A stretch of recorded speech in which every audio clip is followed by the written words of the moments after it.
Hola a todos, soy Javier Esparcia, catedrático de Geografía y doctor en Sociología en la Universidad de Valencia, y vengo a hablaros de este concepto relativamente reciente que se ha puesto de moda en torno al capital social, que entre otros muchos enfoques también puede ser utilizado para entender mejor qué es lo que está pasando en las zonas rurales desfavorecidas.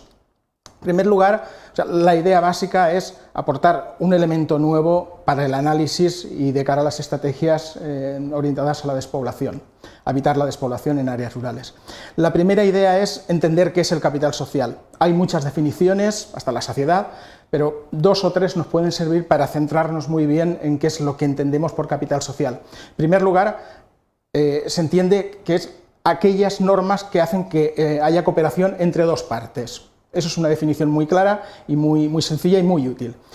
Pero casi hay que avanzar hacia introducir un elemento fundamental que son las relaciones sociales. Y en este sentido, uno de los teóricos más importantes, Robert Putnam, ya hablaba de los rasgos de las relaciones sociales. Y él hablaba especialmente de tres cuestiones que son fundamentales en el capital social: la presencia de confianza entre esas partes, las redes de compromiso cívico, de cooperación, y las normas de reciprocidad entre los diferentes miembros de un grupo. Por lo tanto, desde el punto de vista de Putnam, el funcionamiento de los colectivos depende en gran parte de esa mayor o menor presencia de reciprocidad y de cooperación, es decir, del stock de capital social. Pero a mí especialmente me parece muy interesante la definición de Pierre Bourdieu. Pierre Bourdieu insiste más en el papel de las redes sociales, y él habla que el capital social es un conjunto de recursos que están vinculados a la posesión de una red de relaciones que puede ser más o menos formalizada, redes de reconocimiento mutuo, es decir, de pertenecer a un grupo, y este grupo proporciona a cada uno de los miembros el respaldo de la colectividad. Desde este punto de vista, el capital social de un actor o de un grupo depende del tamaño de la red de relaciones de ese actor o de ese grupo, de la capacidad que tiene para movilizar redes de relaciones, y también obviamente del volumen de capital económico, de capital cultural o capital simbólico a los que se puede acceder a través de esa red de relaciones. Esto no es un concepto, el término es nuevo, pero obviamente la importancia de las relaciones no es nuevo. Si nos vamos, por ejemplo, al siglo XVII, el buen amigo Sancho ya intuía que esto era importante. Dime con quién andas y decirte quién eres. Es decir, está hablando de la importancia que tienen esas relaciones para la posición de las personas. Más recientemente, ya hay un trabajo a finales del siglo XIX, muy interesante, donde sí que se analiza de manera sistemática el papel de las relaciones. Y una de las ideas que se extrae de este trabajo en Alemania, en la red de relaciones entre alumnos en el colegio, decían: dime con quién te relaciones y te diré quién es. Es decir, nuevamente tenemos la importancia de las relaciones para determinar qué es lo que cada uno es, y sobre todo qué posición ocupa en las redes sociales. Vamos a hacer un pequeño ejercicio para entender mejor cómo podemos trasladar esto a las áreas rurales. El capital social básicamente es la combinación de actores diferentes y de relaciones, y se puede presentar de diferentes formas y pueden aparecer diferentes tipos de capital social. Podemos tener, por ejemplo, un área con diferentes actores que van apareciendo con sus relaciones. Los de un color son de un tipo de actores, otro rojo tenemos otro tipo de actores. Las relaciones van creciendo, pero esas relaciones son dinámicas en el tiempo y las relaciones pueden fortalecerse. Aquí estas relaciones lo que están provocando es que se fortalezca la relación y la cohesión interna de este grupo de población, de este territorio o de este colectivo. Las relaciones, como he dicho, son dinámicas, se pueden fortalecer, pueden hacer que esas relaciones favorezcan la posición de algunos de los actores en la red, se realimentan, pero también puede ocurrir que desaparezcan algunas de esas relaciones y que algunos actores queden en posiciones marginales. Podemos tener otro territorio más o menos próximo, con su propia red de relaciones, y si establecemos relaciones entre un territorio y otro, o relaciones entre los actores de un territorio y los actores de otro territorio, lo que estamos haciendo también es generar capital social. Es otro tipo de capital social. Hasta ahora hemos hablado, el concepto que se utiliza es el bonding, que es la cohesión interna, pero también cuando establecemos puentes, estamos hablando de capital social bridging. que es el que se establece entre dos, en este caso, entre dos territorios diferentes o dos colectivos. Y este también puede dar lugar a la mejora de la posición de algunos de estos actores o empeoramiento de otros, como podemos ver aquí a medida que va avanzando este gráfico. Y hay un tercer tipo de relaciones que son muy importantes, que son las jerárquicas, con organizaciones que están en una posición jerárquica superior. En este caso podría ser este triángulo verde, el gobierno regional, el gobierno nacional, que es externo a dos territorios, y esas relaciones también pueden conseguir que mejore la posición de actores dentro de cada uno de estos territorios. Si nos vamos un poco más ya al terreno práctico nuestro, aquí tenemos un territorio con esos actores, les vamos a poner nombres, una tipología concreta. Podemos tener actores económicos, actores sociales, actores público-institucionales, por ejemplo, pueden haber más, como los técnicos, y entre ellos se establecen relaciones, pueden ser más o menos intensas entre los diferentes colectivos. Y podemos tener otro territorio más o menos vecino, también con sus propios actores, con sus propias relaciones. Entre estos actores de un territorio y actores de otro pueden establecerse también relaciones, y todo esto es capital social.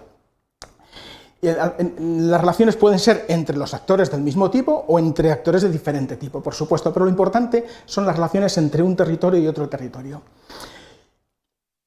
Esas relaciones pueden ser directas o pueden ser a través de organizaciones, como tenemos aquí varios ejemplos, las asociaciones de empresarios, las asociaciones cívicas o las propias asociaciones de municipios. Y ahí tenemos otros marcos de relaciones y de cooperación, que es el concepto al que aludía Robert Putnam. Entonces, esto es generar capital social también, y es muy importante. La contribución de cada uno de estos actores a las organizaciones, formales en este caso, pero pueden ser informales también, es diferente, obviamente. Y a su vez tenemos otro elemento que es fundamental, que es ese capital social linking el que no hemos mencionado, pero que está ahí, que son las relaciones con organizaciones externas que tienen una relación jerárquica, puede ser el gobierno regional. Y aquí las relaciones son también diferentes en función de cada uno de los actores, pero al final lo que tenemos son relaciones dentro de los territorios, entre territorios y externas a los territorios. Y ahí tenemos los tres grandes tipos de capital social. El interno, que es el bonding, que es la cohesión, y dos externos, que son los puentes entre actores más o menos iguales, y el linking, que es el capital social entre actores en posición jerárquica diferente. El capital social y la acumulación de capital social es muy importante en el desarrollo en general y también en el desarrollo de las áreas rurales. Si simplificamos y hablamos de tres grandes tipos de áreas, tres grandes tipos de fases, podemos entenderlo mucho mejor. Y además hablamos de dos grandes tipos de capital social, la cohesión interna por un lado y los vínculos externos, puentes o linking o las relaciones jerárquicas por otro. Aquí se entiende relativamente bien, es decir, para que un territorio se desarrolle en la fase inicial lo que necesita es una importante acumulación o stock de capital social bonding, es decir, de cohesión interna, y a medida que va avanzando, obviamente esa cohesión social aumenta también. En esas fases de desarrollo, el capital social, los puentes externo, puentes y linking, no es tan fundamental, pero si realmente el proceso de desarrollo tiene que consolidarse, sí que es fundamental, como podemos ver que al final se van uniendo esas dos tendencias. Si combinamos el capital social interno y externo, también tenemos situaciones diversas en una comunidad local. Por ejemplo, cuando hay muy poco capital social, ¿qué es lo que tenemos? Pues una comunidad local muy poco cohesionada, aislada. Si esa comunidad local aumenta su nivel de cohesión, podemos tener un cierto empoderamiento, aumentan los lazos comunitarios, liderazgo dentro de esa comunidad local, mayor o menor tendencia a la apertura exterior, y eso es importante. Pero otro caso muy diferente es el de una comunidad local poco cohesionada, pero con muchos vínculos externos. Esto ocurre, por ejemplo, con las urbanizaciones en los entornos metropolitanos, que están dentro, tienen muy poca relación, pero sí tienen muchos vínculos y buenos externos. Pero obviamente el ideal no lo tenemos ahí, sino que lo tenemos cuando hay una muy buena combinación de cohesión interna y de puentes externos, que es la situación número 4. Una comunidad local muy cohesionada y muy articulada también con otras comunidades locales externas. Desgraciadamente, este es el ideal, pero las áreas rurales desfavorecidas en nuestro país y en muchas áreas de Europa, ¿dónde se sitúan? Pues desgraciadamente se sitúan con una baja dotación de capital social de cohesión, con baja cohesión interna, mejoran su cohesión interna, pero tienen muchas más dificultades para mejorar su cohesión, sus relaciones externas, su capital social externo. Y aquí tenemos ejemplos reales. Este es muy interesante. En principio parecería que la figura superior es el punto de partida y la figura inferior es el punto de llegada. La figura inferior es del año 2000-2006, en este periodo. Ahí vemos que el capital social contribuye a generar un stock muy importante, una red de actores relativamente bien posicionados, con un tamaño que se ve relativamente bien, quiere decir que el prestigio de estos actores es importante, que hay un cierto liderazgo compartido. Sin embargo, a veces las políticas no solo contribuyen positivamente, sino que el capital social también se destruye, y este es un ejemplo muy claro, porque en el periodo siguiente lo que ha ocurrido es que se ha destruido capital social, como vemos.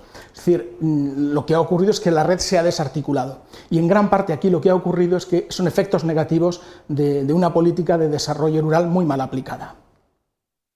Aquí tenemos otros ejemplos de redes en las cuales el tamaño siempre corresponde al nivel de prestigio de esos actores. Cuanto mayor es el tamaño, mayor es el prestigio, mayor es el liderazgo. Bueno, como vemos, hay muchas diferencias, diferentes tipos de actores.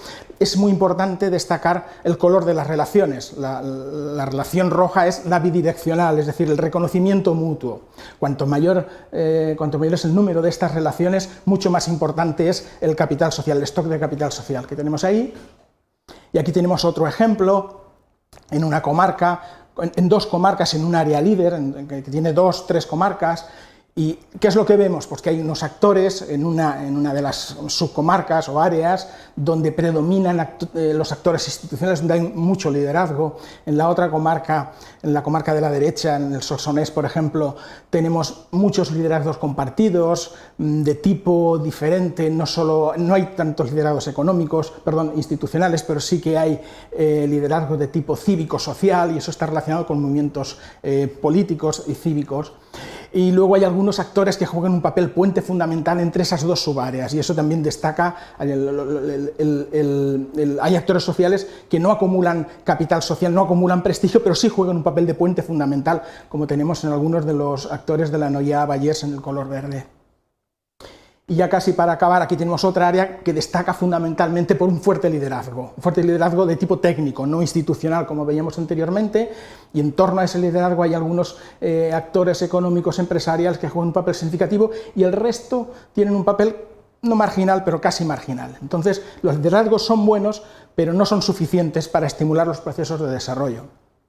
Y aquí tenemos también el papel de intermediarios que pueden jugar algunos actores, que en principio no son significativos, pueden ser externos a un territorio, pero sin embargo pueden jugar un papel fundamental a la hora de conectar stocks de capital social diferentes dentro de diferentes territorios. Y bien, para acabar, 4 conclusiones fundamentales y muy simples. Todos los estudios prácticamente ponen de relieve que hay una relación casi directa entre la acumulación de capital social y los procesos de desarrollo, y especialmente cuando ese capital social se transforma en liderazgo por parte de los actores locales y conexiones con esos actores externos, los 2 o 3 tipos que hemos visto de capital social, y esto implica un aumento de la competitividad territorial. En segundo lugar, el stock de capital social puede ser también un elemento negativo, un elemento de poder para las élites en los territorios rurales, porque pueden controlar los flujos y las relaciones, y a partir de ahí derivar en redes clientelares que están presentes en muchas zonas rurales. En tercer lugar, en el caso español y en buena parte de Europa, donde se están aplicando políticas y el programa LEADER, ¿qué es lo que está ocurriendo desde el punto de vista del papel del capital social? Bueno, hay una contribución muy significativa a la mejora de la cohesión interna. Están aumentando de manera clara también los puentes entre colectivos y dentro y fuera del territorio, y también ese capital social linking con organizaciones externas. Pero también lo que se está demostrando es que desde el punto de vista territorial el capital social se distribuye de manera muy desequilibrada, y que en la escala líder la contribución es muy limitada, porque esa mejora de capital social está muy asociada a procesos históricos en territorios que tienen vínculos tradicionales, vínculos históricos, y eso LEADER no ha sido capaz de romperlo suficientemente. Por lo tanto, lo que se demuestra aquí es que el capital social, el enfoque del capital social, puede servir para analizar muy bien qué es lo que está ocurriendo, y a partir de ahí contribuir a las estrategias que comentábamos al principio. Espero que la idea sea interesante para que reflexionéis sobre cómo aplicar el concepto de capital social en vuestros propios territorios. Muchas gracias por vuestra atención.